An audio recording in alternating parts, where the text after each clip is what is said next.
We have two words of the week this week, and they both mean I ask. Let's take a look. So they're both verbs, they're both contract verbs, and the first is aiteo, which means I ask, I request, or I inquire, and the second one is Arrow Tao, which means I ask, I request, I inquire. So the difference between these two verbs is not in what they mean, it's not even a nuance of what they mean. The difference is where they are used, and that has to do with the relationship between the one asking and the one or ones being asked. It has to do with a power dynamic or relational sort of status for the people involved.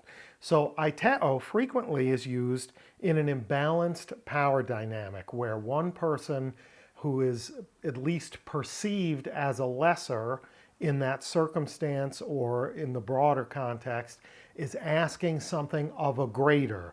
And it can be inverted if it's a demand. When it's a demand from a perceived greater to a lesser, aiteo is also used. Arrow Tao tends more towards questions or requests between equals, or at least perceived equals, people with a familiarity with one another. So this is a significant thing to note. Jesus never uses aiteo in making a request of the Father for himself. He does use it regarding the prayers of others to the Father. But when he speaks to the Father on his own behalf, he uses Arrow Tao. And that's pretty significant in us considering his perception of his relationship to the Father. Now, we're going to look at three examples today, an aiteo, an Arrow Tao, and then a verse that has both in them. Let's start out with Matthew chapter 5, verse 42. This is from the ESV. Give to the one who begs from you, and do not refuse the one who would borrow from you. So clearly, in begging and borrowing, there is a perceived power dynamic, right? An imbalance. If you're begging from someone, the perception is that you are the lesser, if only because of your present need, and the person that you're begging from is the greater in the sense that they have the ability to meet that need, at least the perceived ability to meet that need. Now, let's take a look at that phrase, give to the one who begs from you in Greek. To aitunte se dos. Dos is, we'll start at the end of the phrase, dos is the aorist imperative of didomi. Give, it's a command, give. And then we have to aitunti, which is a substantival participle in the dative case, to or for the one asking. And then se is just you, singular. So give to the one asking you. So we get that participle is the form of aiteo, the verb for asking in an imbalanced status or power situation. Let's take a look at our Arrow Tao example. This is Luke 22, 67 and 68, again from the ESV. This is Jesus talking with the temple rulers. And the temple rulers say to Jesus, "If you are the Christ, tell us." But he said to them, "If I tell you, you will not believe, and if I ask you, you will not answer." So if he asks them what? I think what we'll see is if he asks them a question of any sort, they're not going to answer. His objection is there's no point in me telling you because you're not going to believe what I say to you anyway. And if I ask you a question, you won't even deign to answer my questions. So what's the point of this conversation, right?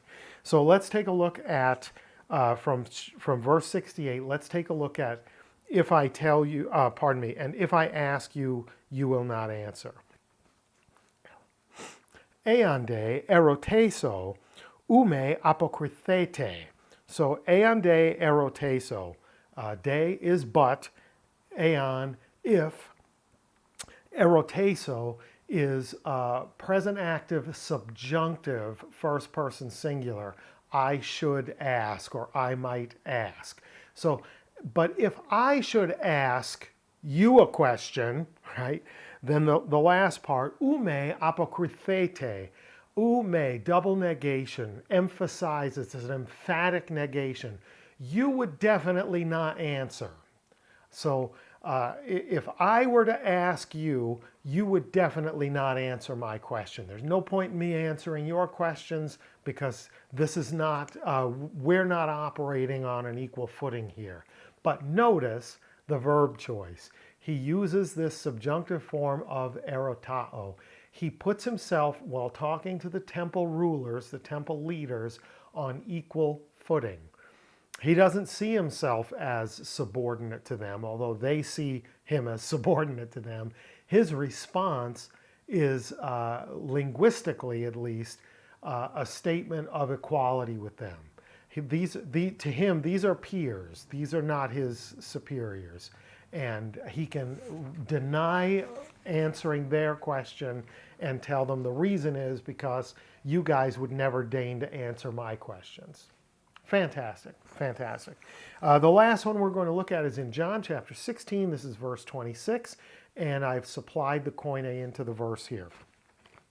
In that day you will ask in my name, and ask here, you will ask, aitesesthe, which is future active indicative second person plural.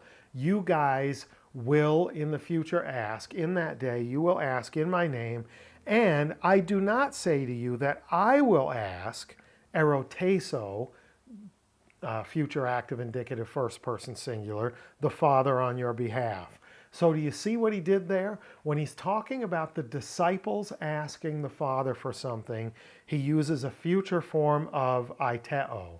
When he refers to himself asking the Father on their behalf, he uses the future form of Arrow Tao.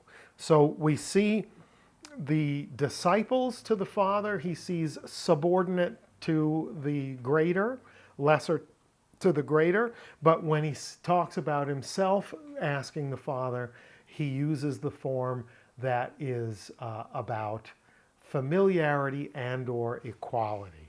So we have two verbs for our words of the week this week, aiteo and erotao. They both mean I ask. They're both translated the same way. They both carry the same semantic force for the most part. But the choice between them is largely based on the perceived or real status or power dynamic between the one doing the asking and the one or ones being asked. Pretty significant, pretty interesting stuff. Aiteo and erotao. I ask, I request, I inquire. Two words of the week. Sound like they mean the same thing, but you have to look at the dynamic to see why they were chosen. Thanks for watching today. I hope that was good for you. Like, share, subscribe, hit the little dinger so you know when there's new content. Leave me some feedback in the comments if you will. It lets me know if I'm on track or wasting your time or my time. And until next time, Cars Kairini Humine, grace and peace to you.